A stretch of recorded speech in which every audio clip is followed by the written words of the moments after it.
Parce qu'il avait beaucoup de complices dans le régime passé. Beaucoup. Même s'il y en a encore aujourd'hui, même au gouvernement, il y a des complices du Rwanda. Mais avant, c'était pire. C'était pire, je l'ai encore dit ici plusieurs fois. Donc vous pensez que ça c'est... Et nettoyer notre armée. C'est parmi des solutions urgentes. Moi j'ai déjà dit, s'il m'était permis, que je propose tout celui qui a déjà pris l'arme contre la République démocratique du Congo. Je tolère un peu. Qui ne fasse plus de notre armée, mais qui ne mette pas ses pieds à l'Est. Qui ne soit pas un des militaires à l'Est, un des commandants à l'Est. Tout celui qui a déjà fait la rébellion. Bitakwira. Ouais. Est-ce que tu sais que même si nous nous concentrons au Vandi Lukula Mibari, comme les animaux malades de la peste, de la fontaine, dans 2 mois on peut libérer tout le pays. Tout le pays. Dans 2 mois. Dans 2 mois. J'ai une grande autorité militaire qui m'a écrit que vous serez invité à l'état-major général pour contribuer. J'attends l'invitation. Je peux vomir des choses là-bas. Je peux vomir des choses. Parce qu'à un certain niveau, c'est nous qui avons entretenu cette guerre. Cette guerre de l'agression de la République démocratique du Congo. C'est une guerre entre les Nilotiques et les Bantous.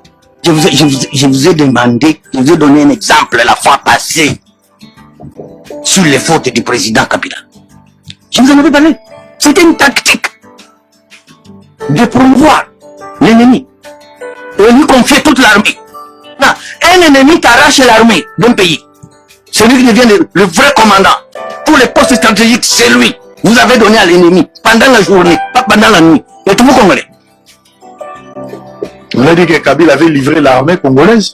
Je te dis que tous les généraux Maï qui font face au Rwanda, hein, il les a amenés tous ici en exil. Et ils sont toujours ici.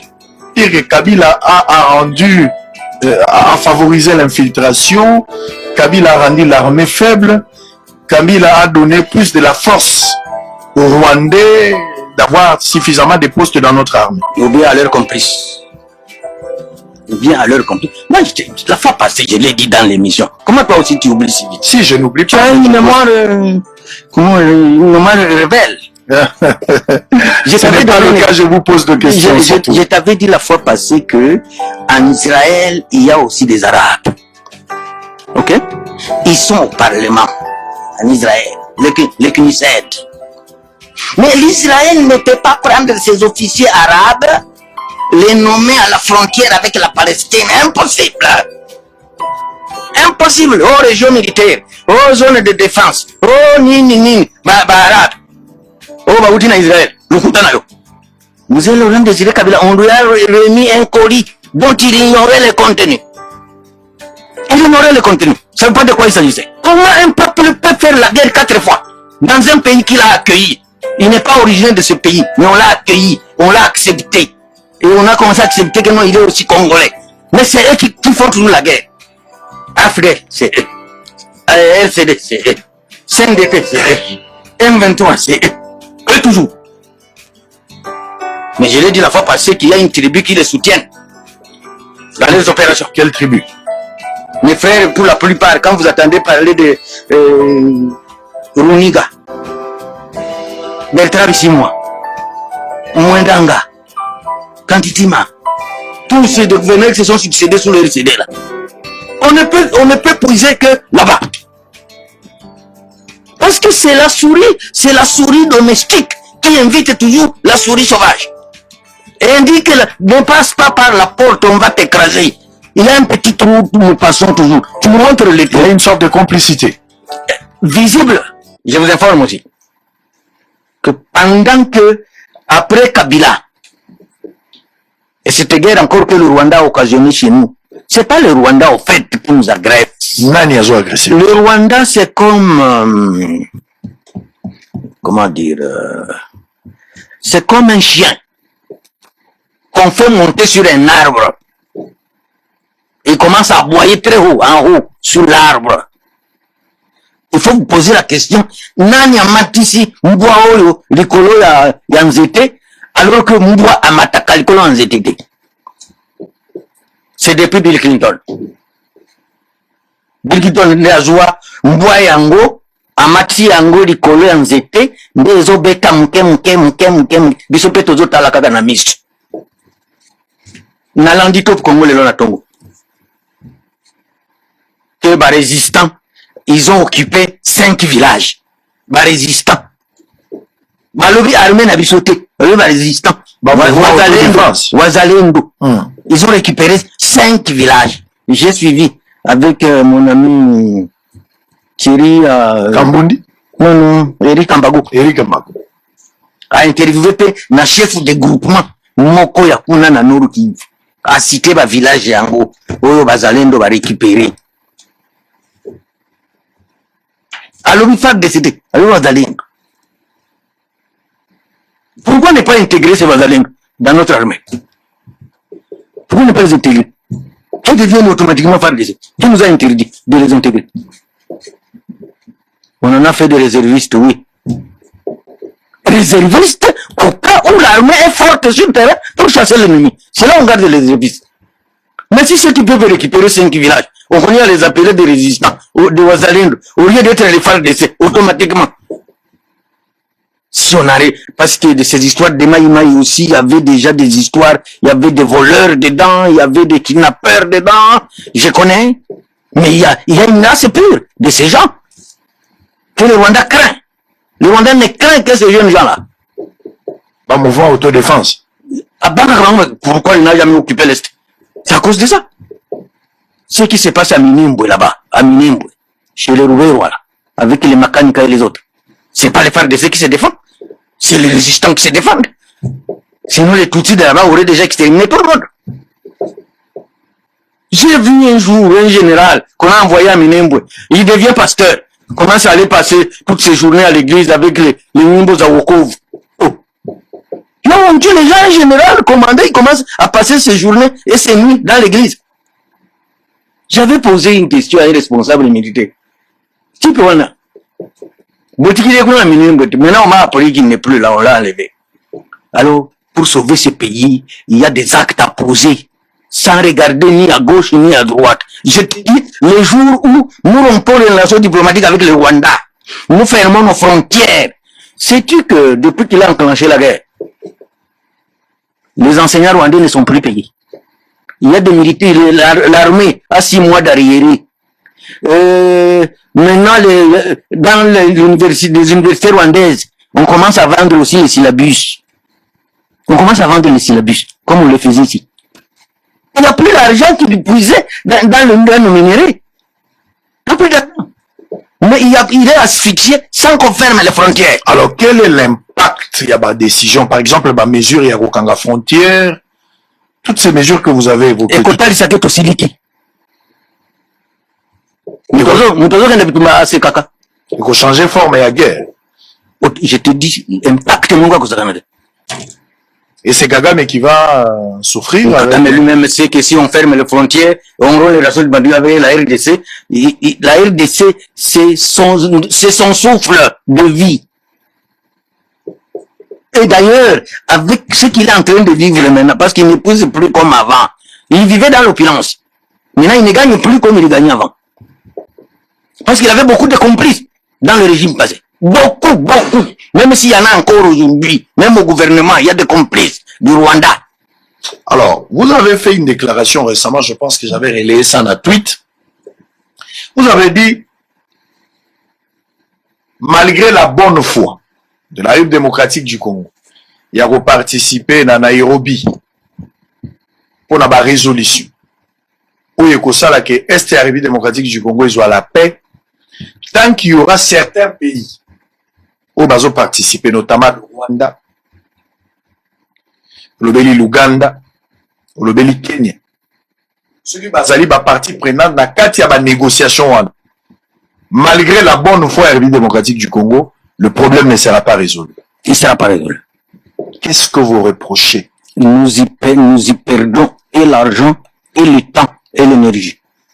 Comment? C'était guerre. C'était guerre de l'agression de la République démocratique du Congo. C'est une guerre entre les Nilotiques et les Bantous. Entre les Nilotiques et les Bantous. Je vais te donner un exemple. Allez-y. Je suis un citoyen de la sous-région des Grands Lacs. Je suis un citoyen de la sous-région des Grands Lacs. Je l'ai dit dernièrement dans une conférence sur le livre de Charles Nana. J'entends et j'écoute presque tous les dialectes du Kivu. J'entends et j'écoute tous les dialectes du Kivu. Je parle Kirundi, moi. Je parle Kinyarwanda, moi. Je parle un peu de Kiganda, mais j'écoute tous les Kiganda. Je parle le Swahili du Kenya. Je parle le Swahili de la Tanzanie. Quand un Kenyan parle, je sais que c'est un Kenyan. Quand celui-ci parle, c'est un Tanzanien. Tout comme le Swahili du Kivu et même celui du Katanga. Le Burundi, en 1972, sous le président Michombero, il a exterminé plus de 200 000 Hutus. Et on allait prendre chacun chez lui à la maison. Tu montes dans le... C'est à quoi on jette les caillasses, c'est quoi là? Comment on appelle ça? Quand on met les caillasses et puis on va verser au chantier. Ben. On allait prendre le Hutu en 1972 au Burundi. On vous prend chez vous, devant votre femme, devant vos enfants. Vous montez dans la benne. On vous rassemble à 80, 120. On va creuser, vous êtes en train de voir comment on creuse. Et puis, Babalo Liben, on met le sable au-dessus. Vous êtes parti. À ce moment-là, les Tutsis du Burundi pensaient qu'ils peuvent exterminer tous les Hutus du Burundi. Alors qu'ils n'étaient qu'à 11 à 12% de la population. Les autres sont à peu près à 89, 90%. C'est avec Kourouzinza, hier, que les Burundis se sont libérés contre ces Nilotiques. Mais l'intention, c'était de les aider. Tu connais dans quelles conditions? Melchior Ndada est mort. Élu. Tu connais dans quelles conditions il est mort? Donc, face à nos frères Tutsis, la cruauté vient du diable. Vous ne pouvez pas aller vous abriter chez eux. Ici, nous n'avons que 4 pays minimum, ou maximum, ou même 3. L'Angola, le Burundi maintenant, comme il y a un Hutu à la tête, et la Tanzanie, et la Zambie aussi, et Bantou. Le reste, Rwanda, allez, Ouganda, Tika, Kenya, vous ne regardez pas même le visage de Ruto-Lien. Vous regardez le visage. Nous connaissons toutes les tribus du Kenya. Les Kalanji, ils sont nombreux. On connaît qui sont Nilotiques et qui sont Bantou. C'est un empire qu'on a créé. Empire Hima, Pawa, Tutsi Pawa. Et vous allez vous jeter dans leurs bras. Au Kibimboula, na océan. Au Kibimboula, na océan. Donc ça sert à rien que RDC se mette autour mais l'armée qu'on a déployée chez nous est assez. Et comme ça, il s'habille, et comme elle habille. Ça fait combien de jours, disons? Mais si c'était le Zimbabwe, l'Afrique du Sud, la Zambie, c'est pas le Botswana, si c'était même... Tchad, non, simple. Parce que l'Afrique de l'Ouest aussi, c'est nilotique. Macky Sall, c'est nilotique. Sankara était nilotique. Blaise Compaoré nilotique. Idriss Déby est nilotique. Ils ont aussi leur manière de vivre là. Alors, maintenant, nous ne sommes pas conscients qu'avec Bill Clinton voulait transformer la sous-région des Grands Lacs comme au Moyen-Orient. De la même manière que les Israéliens traitent les Palestiniens. C'est ce qu'ils sont en train de faire ici au Congo. Et entre-temps, nous aussi, nous recourons encore, quand même, pour venir à notre secours. Je vous ai donné les réponses. Demandons de mettre la pêche. Je vous ai demandé, je vous ai donné un exemple la fois passée sur les fautes du président Kabila. Je vous en avais parlé. C'était une tactique de promouvoir l'ennemi et lui confier toute l'armée. Quand dans ta maison, tu sais, chez nous les Bantous, ceux qui ont vécu en ville, ils ne le savent pas. Chez nous, les Bantous, chaque homme est dans sa case. Et il a une lance. Tu ne peux pas dormir sans lance. Quand un animal vient vous agresser, papa. Maintenant, un ennemi t'arrache l'armée d'un pays. Celui qui devient le vrai commandant. Pour les postes stratégiques, c'est lui. Vous avez donné à l'ennemi pendant la journée, pas pendant la nuit. Et tout vous Congolais. Vous avez dit que Kabila avait livré l'armée congolaise? Je te dis que tous les généraux Maï qui font face au Rwanda, hein, il les a amenés tous ici en exil. Et ils sont toujours ici.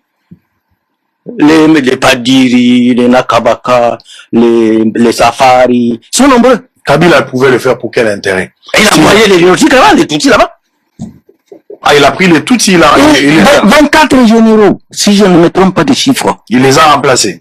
Non, il les a nommés, il ne les plaçait qu'en fonction à l'est du pays. Et les Maï ont été envoyés en exil. J'ai l'impression, ils ont été rappelés ici, sans fonction. Et ils sont toujours là, sans fonction. Toi, tu vas te battre contre le Rwandais sans l'armée de Maï. Tu vas plutôt t'occuper de ceux de Chege. C'est que Rwanda cocotte même dans le désert. Vous voulez dire que Kabila a favorisé l'infiltration, Kabila a rendu l'armée faible, Kabila a donné plus de la force aux Rwandais d'avoir suffisamment de postes dans notre armée. Ou bien à leur complice. Ou bien à leur complice. Moi, la fois passée, je l'ai dit dans l'émission. Comment toi aussi tu oublies si vite? Si, je n'oublie pas. Tu as une mémoire, une mémoire rebelle. Je t'avais dans le cas, je vous pose deux questions. Je t'avais dit la fois passée que en Israël, il y a aussi des Arabes. Ok? Ils sont au Parlement. En Israël. Les Knesset. Mais l'Israël ne peut pas prendre ses officiers arabes, les nommer à la frontière avec la Palestine. Impossible. Impossible. Oh, région militaire. Oh, zone de défense. Oh, ni. Arabe. Oh, bauti na Israël. Lukutana yo. Arabe wana ba officier wana ba kobaluka yo. Comment résoudre les erreurs de Kabila aujourd'hui? Je crois qu'il faut les états généraux de l'armée. Il faut les états généraux de l'armée. Qui va consister à quoi? Nous devons faire l'autopsie. Tout celui qui aurait pris l'arme contre la République, contre le pays, non seulement il doit plus être à l'est du pays, mais il faut lui donner le délai pour qu'il quitte notre armée. Et il faut une fiche civique pour chaque militaire. Comment vous allez avoir des officiers antipatrie? Ils ont déjà tué. Ils se sont enrichis dans la rébellion. Et vous les prenez comme des héros. Comment ça se promener dans les meilleurs jeeps dans la capitale? Si vous étiez en train d'expliquer quelque chose de si ma grand-mère apprend ça... Vous étiez en train d'expliquer quelque chose de très très capital, je pense qu'il faudra... Sur la sous-région des Grands Lacs. Ouais. Oui, c'est pourquoi je te cite. Allez-y. Je te cite quelques présidents à l'ouest du pays. Donc, je te dis que... Bill Clinton a fait... Oui, il a monté un chien sur un arbre. Et quand tu lis le livre de Charles Onana, mon frère, sur le démantèlement de la République démocratique du Congo à partir de 1994. À partir de 1994. Je le cherche, je ne sais pas où le voir. Et voir le déploiement de l'armée et des officiers militaires et des renseignements américains qu'on a déployés en TB, qui venaient maintenant renforcer l'armée de Kagame, et les millions et les millions qu'on lui a donnés. C'est comme ça que Bill Clinton a grondé Jacques Chirac sur son opération turquoise. On a étouffé cette opération turquoise pour favoriser à Kagame de démanteler la République démocratique du Congo et s'occuper de toutes ses richesses. Organiser les pillages. Démanteler. Donc, pour Bill Clinton, la mission de Kagame est que ce pays devienne un non-État. Un non-État. Et ils ont utilisé des complices. Vous allez lire dans le même livre. Parce que les gens me disent, l'Union européenne me dit, oh moi, c'est toi qui sème la haine. Non, c'est pas la haine. Je détiens la vérité, tu sais que ça passe chez moi. Il écrit encore, Banyamulenge, double point. Comment dire, destruction préméditée de la République démocratique du Congo. Tu sais ce que ces gens ont fait dans ce pays? à la guerre de Frédéric Guéma, qui était le patron du front populaire, du front patriotique rwandais. Le 1er octobre 1990-1990, c'est là où la guerre des Tutsis s'est enclenchée de l'Ouganda pour le Rwanda. Ceux qui se disent Banyamulenge chez moi, tous les jeunes, Tutsis de chez moi, de Minembo, Bijombo, c'est pas Rurambo, c'est pas Kitembe, je connais tous les villages de chez moi. Tous ont été recrutés pour aller en Ouganda. Charles, on en a décrit. Et bon, nous les avons vus partir. Et ils jetaient tous les cartes pour citoyens, déchirés, cartes pour citoyens. Toujours mieux pas la vision. Et ils sont partis en Ouganda. Volés au secours de leurs frères, de Kagame. Ils sont partis en Ouganda. Alors, on a gelé la guerre jusqu'à ce qu'ils aillent aux négociations avec le gouvernement Habyarimana et ils ont abattu son avion. Maintenant, les Tutsis venus du Congo, c'est Banyamulenge ici. Et je connais très bien, j'ai des amis dedans, certains ont étudié dans nos familles. Ceux qui ont déchiré les cartes pour citoyens du Zaïre, ils atterrissent à Kigali. Ils font la demande. Bon, mais nous sommes venus vous aider à partir de l'Ouganda, oui, mais notre demande, c'est de nous aider à diriger la RDC. C'est nous qui devons diriger la RDC. C'est la demande que nous formulons. Parce que c'est nous qui devons diriger maintenant le Zaïre. C'est comme ça qu'en octobre, toujours octobre, en octobre 96, enclenche la guerre de révolte de Banyamulenge. La révolte de Banyamulenge. Qui a pour opération quoi? Parce que c'est parti de chez moi, les mères. On a tué des pasteurs et on les a enterrés vivants. On a tué les malades dans les hôpitaux. Mon collègue était médecin directeur là-bas, il a échappé belle. C'était pour exterminer, comme les Burundi opéraient au temps de Michumber. Pour eux, ils devaient exterminer tout le monde. Les Bafuriru, les Babembe, les Banyindu. Peut-être ils allaient tolérer un peu les vaches. Il faut exterminer. La terre doit nous revenir. Et nous irons à Kinshasa. Quand ils ont compris qu'il y avait une certaine résistance, c'est comme ça qu'ils sont allés recourir à Musée Laurent Désiré Kabila. Mais je l'ai dit encore la fois passée. Musée Laurent Désiré Kabila, on lui a remis un colis dont il ignorait le contenu. Il ignorait le contenu. Ça ne veut pas de quoi il s'agissait. C'est comme ça qu'il est venu jusqu'ici. Bon, il a joué un peu au malin, parce que normalement c'est qui était secrétaire général de l'AFDEL, là. Bouguera, hein? Bouguera, c'est Bouguera ou Bouguera, quelque chose de pareil. C'est eux qui étaient préparés pour être président de la République, ici. Ici. Comment un peuple peut faire la guerre 4 fois dans un pays qu'il a accueilli? Il n'est pas originaire de ce pays, mais on l'a accueilli, on l'a accepté. Et on a commencé à accepter que non, il est aussi congolais. Mais c'est eux qui font toujours la guerre. AFDEL, c'est eux.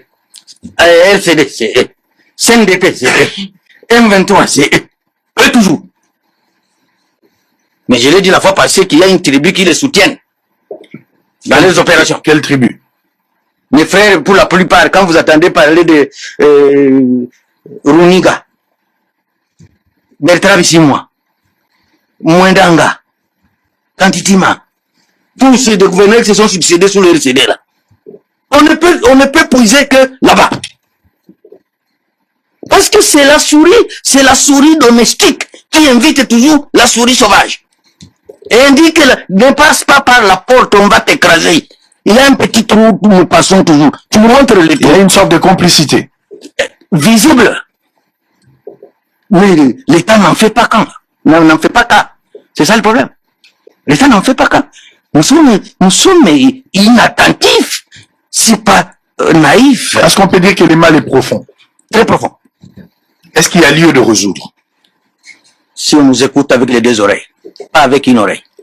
Très bien. Allez, nous sommes en direct. Congolais a déjà pendant des semaines et de longs mois discuté avec des représentants du M23 à Kinshasa. Et d'ailleurs, le président Paul Kagame, à l'époque, répondant à des journalistes, demandait « Mais qu'est-ce que nous, Rwandais, nous avons à voir avec cette histoire du M23 puisqu'ils sont en train de discuter entre eux en ce moment en RDC ?»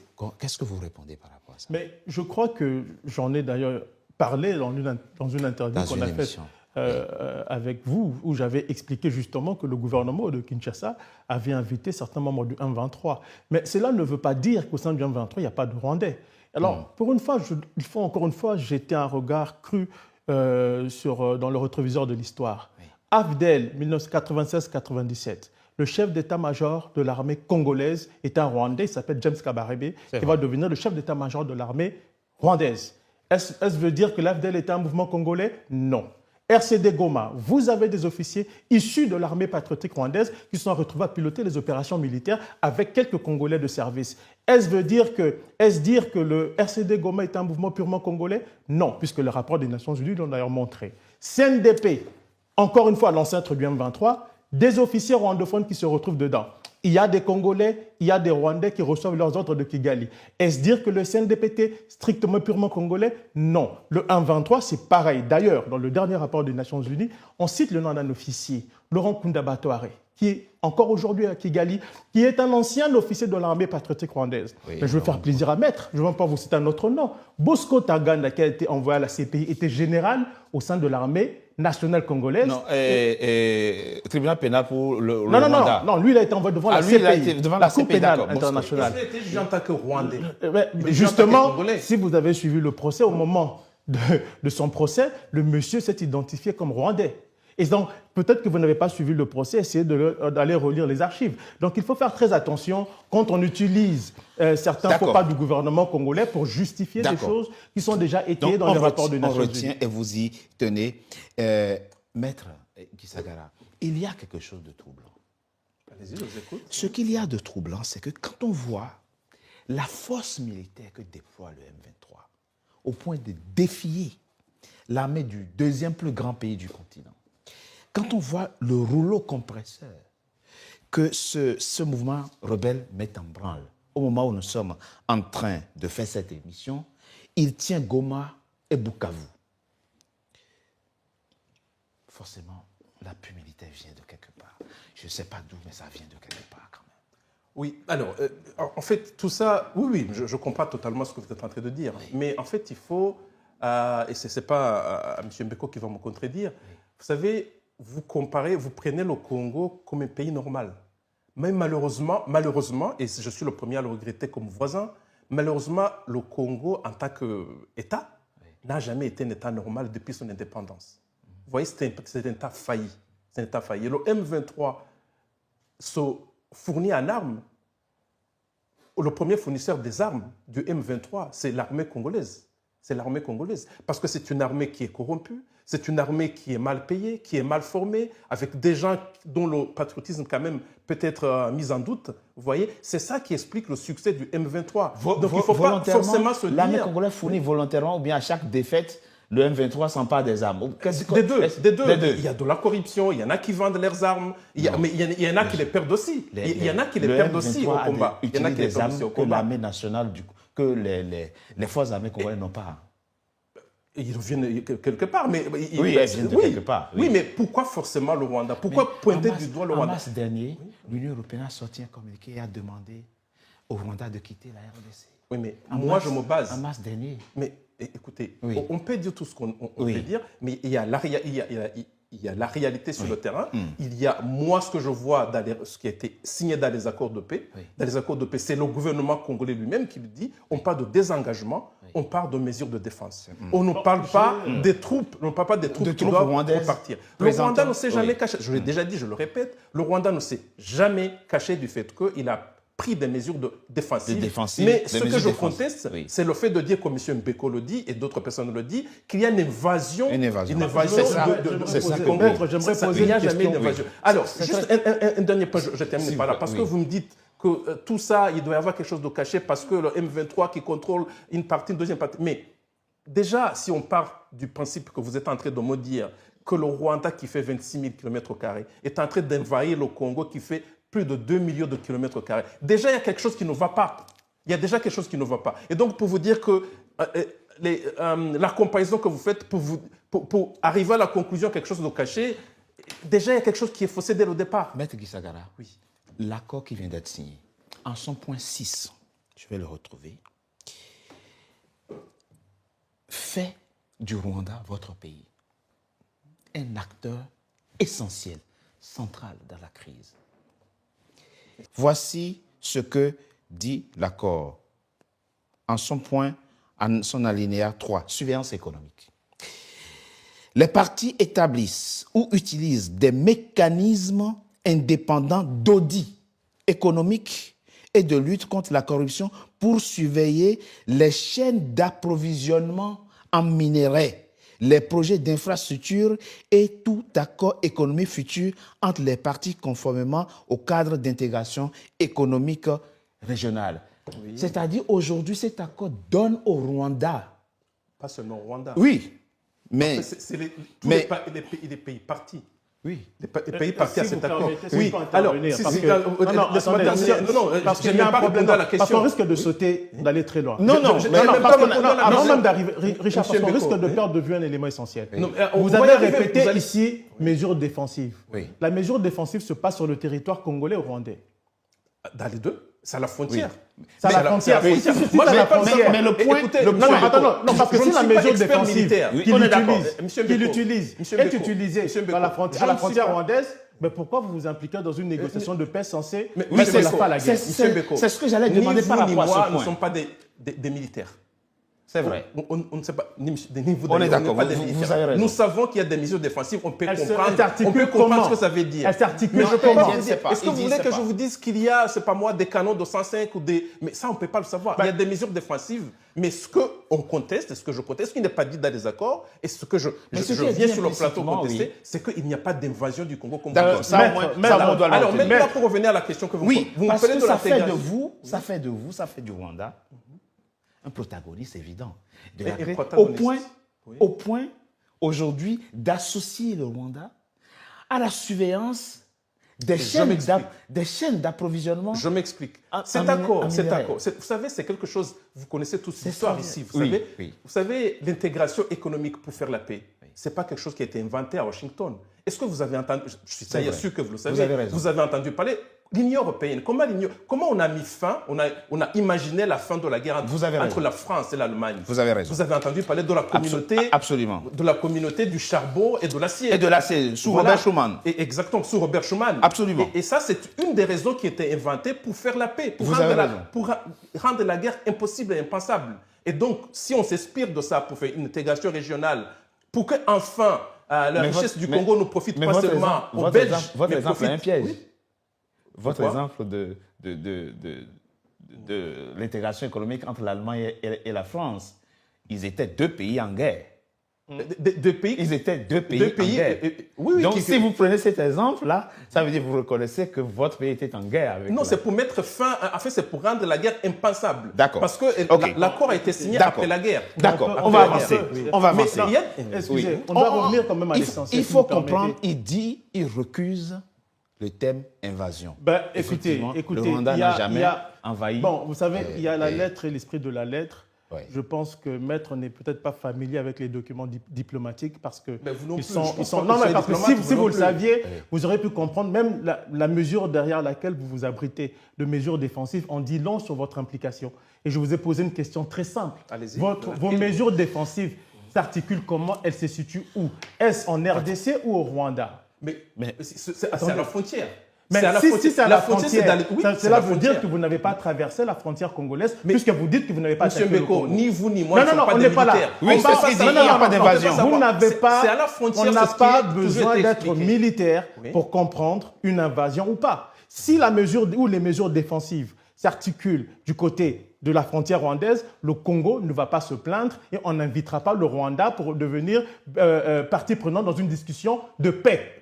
Oui ou non? Mais c'est ce qui se... Oui ou non? Je ne vois même pas. En fait, je ne vois pas la logique. Non, en fait, vous ne comprenez peut-être pas la logique. Vous refusez de comprendre la logique. Il n'y a pas de logique. Maintenant, on revient à un élément important parce que Richard parlait tantôt il y a quelque chose qui ne va pas. Non, on va se baser sur des documents qui existent, qui sont attestés, les rapports de l'ONU, les rapports de l'Union européenne, le rapport du gouvernement américain.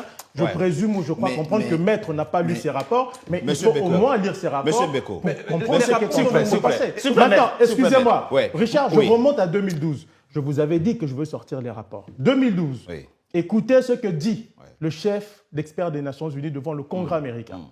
L'implication du Rwanda dans l'orchestration de la rébellion du M23, orchestration du M23, devient plus compréhensible lorsqu'elle est comprise comme un vecteur déterminé et calculé pour conduire à la création d'un État fédéral autonome à l'est du Congo. Ça, c'est en 2012. Je vous renvoie au rapport des Nations Unies qui vient de sortir il y a 2 jours. Qu'est-ce que l'ONU nous dit? L'ambition du... Belge. Non, ça je le rappelle. Non, la Belge, elle est à la tête du groupe d'experts des Nations Unies. C'est un groupe qui est constitué de plusieurs experts, pas d'une Belge. Mais je vais continuer. Le rapport dit ceci. L'objectif du Rwanda est de favoriser l'érection d'un État autonome à l'est du Congo. Maintenant, puisque vous parlez du Belge, je vous renvoie au rapport de 2024, parce qu'il n'y avait pas de Belge dedans, qui dit la même chose. Maintenant, moi j'aimerais ceci, que si Maître me contredit, qu'il apporte des éléments attestés et vérifiables. Jusqu'ici, vous vous basez sur vos propres opinions et sur les opinions du président Kagame, ce qui n'est pas rigoureux en matière de débat scientifique. Monsieur Mbeko, excusez-moi, moi, de là où je suis, moi, je n'ai pas de parti pris à la décharge du Rwanda et de Maître Gisagara. Pardon? À ma décharge, bon. Pardon, je vais dire, Je vais dire, là, on fait un débat intellectuel. Qui est censé être intellectuel. Oui, mais quand un État envahit un autre État, il y a des mécanismes que le droit international a prévus. Exactement. Là, on ne parle que des rapports. À aucun moment, l'ONU, le Conseil de sécurité, ne s'est réuni pour faire constater, pour faire prendre acte de ce que le Rwanda a envahi la RDC et qu'il faille, soit dans le cadre d'une coalition internationale, militaire ou peu importe, soit envoyer une force, soit d'interposition, ou bien faire chasser le Rwanda de la RDC. Donc il y a ce jeu trouble là aussi que la communauté internationale joue avec cette problématique-là qui fait que ça laisse la porte à toutes les formes de lecture. Ce n'est pas parce que la communauté internationale n'intervient pas directement que la réalité de l'agression n'existe pas. Mais on est d'accord. Alors attendez, parce que vous avez dit que l'ONU n'a pas... Il y a une résolution qui a été passée... Le Conseil de sécurité de l'ONU... Non, le Conseil de sécurité a passé une résolution, je crois que c'est la 2773, qui demande au Rwanda de quitter. Votée unanimement. Et la résolution est citée dans l'accord. Maintenant, comme je l'ai dit, c'est un accord qui a été rédigé avec des temps parfois diplomatiques. Et la diplomatie, c'est aussi l'art du double langage. Ah oui, malheureusement. En fait, effectivement, on est d'accord. Non, attendez, parce que j'arrive, parce que Maître Richard a une lecture littéraire. J'ai une lecture géopolitique et stratégique et diplomatique. C'est ce qui nous différencie. Donc, quand vous venez, vous dites ici que, oui, le Rwanda n'a pas été agressé, mais vous ne vous posez même pas la question essentielle de savoir pourquoi vous signez un accord de paix. Mais en fait, c'est vrai. Non, mais attendez, vous venez ici, vous nous dites, vous prenez le rapport. Aussi pour faire des affirmations. Non, vous faites une lecture. Excusez-moi, maître, excusez-moi. Il ne doit pas y avoir d'accord de paix. Excusez-moi. Il y a accord de paix entre 2 parties belligérantes. Oui, mais il y a 2 pays qui sont Vous êtes juriste quand même. Mais oui, mais vous... Alors, comment vous pouvez signer un accord de paix? Excusez-moi, comment pouvez-vous signer un accord de paix entre 2 pays qui ne sont pas en guerre ou qui ne sont pas en conflit? Vous ne savez même pas de quoi vous parlez, M. Mbeko. Franchement, quand vous me dites qu'il y a 2 pays qui sont en conflit, est-ce que des pays qui sont en conflit ne peuvent pas signer l'accord de paix puisqu'ils sont en conflit? Si. Mais si, c'est justement alors, ce que je vous dis. Que c'est cet accord de... Non, mais vous dites que... Non, si je me fie à vos propos, en vous basant sur l'accord de paix, vous dites, nous là-dedans, on confirme que nous, on n'est pas au Congo. Mais qu'est-ce que vous venez faire? Oui, mais il y a des mesures de défense. C'est la terminologie. Oui, mais justement. C'est un problème de terminologie. Exactement. C'est la terminologie, justement. C'est pour ça que je dis qu'il faut se familier. Il ne nie pas que son pays n'a pas d'influence en RDC. Est-ce que votre pays dit il n'y a pas d'évasion. Non, écoutez, ne jouez pas sur le mot. Parce que ça c'est votre technique, on le connaît. Ce sont des techniques de toutes les personnes qui font de la désinformation. En fait, vous jouez sur les mots. Donc, vous disqualifiez. Donc, pour vous, il ne devait pas y avoir un accord de paix entre les 2 pays qui sont en conflit. On sait qu'il y a... Mais alors, de quoi vous me parlez alors? Je vous pose une question. Oui. Est-ce que le Congo est en conflit avec le Rwanda? Si, c'est un pays, oui. Comment s'articule ce conflit? Le conflit entre le Congo et le Rwanda... Il dit qu'il n'y a pas d'invasion. Mais il y a des mesures défensives. Oui, mais comment s'articule les mesures défensives? Il dit qu'il n'est pas militaire pour... Non, mais il ne le sait pas. Oui, non, mais vous ne me laissez pas parler. Vous ne me laissez pas parler. Vous m'avez posé la question sur le conflit entre le Congo et le Rwanda. Le conflit entre le Congo et le Rwanda est basé sur un seul fait, c'est qu'au Congo, il y a des milices génocidaires qui ont déstabilisé le Rwanda depuis 30 ans. sont des milices génocidaires. Vous deviez vous en inquiéter. Parce que vivre avec des génocidaires, c'est un problème. Donc voilà, vous adaptez peut-être avec ces gens-là, mais le Rwanda ne peut pas accepter cette menace qui existe. Vous voyez, et c'est ça. Des miliciens qui sont à nos portes, c'est un problème. Ouais. Le Rwanda a toujours voulu que ce menace prenne fin. Et donc le conflit vient de là. Je vous écoute.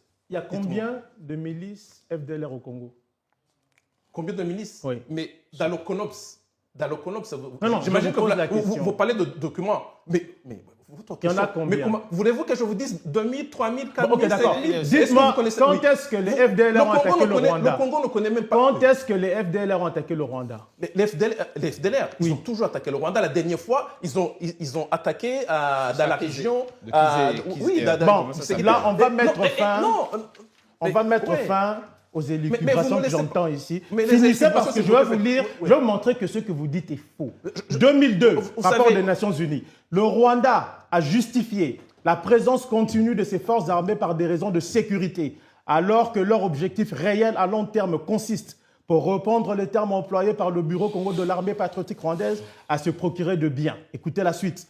Les dirigeants rwandais ont réussi à convaincre la communauté internationale que leur présence militaire dans l'est de la RDC a pour objet de protéger le pays contre des groupes hostiles qui se trouvent en République démocratique du Congo et qui, selon eux, se préparent activement à envahir le Rwanda. Le groupe d'experts de l'ONU a de nombreuses preuves du contraire. Il détient par exemple une lettre datée du 26 mai 2000, on est au début de la Deuxième Guerre du Congo, dans laquelle Jean-Pierre Andekane, premier vice-président du chef et haut commandement militaire du RCD Goma, rébellion créée par le Rwanda, engage, et c'est la partie la plus importante, toutes les unités de l'armée rwandaise à entretenir des bonnes relations avec nos frères, les Interamwe, les Maïmaï et les Lesotho exploiter le sous-sol.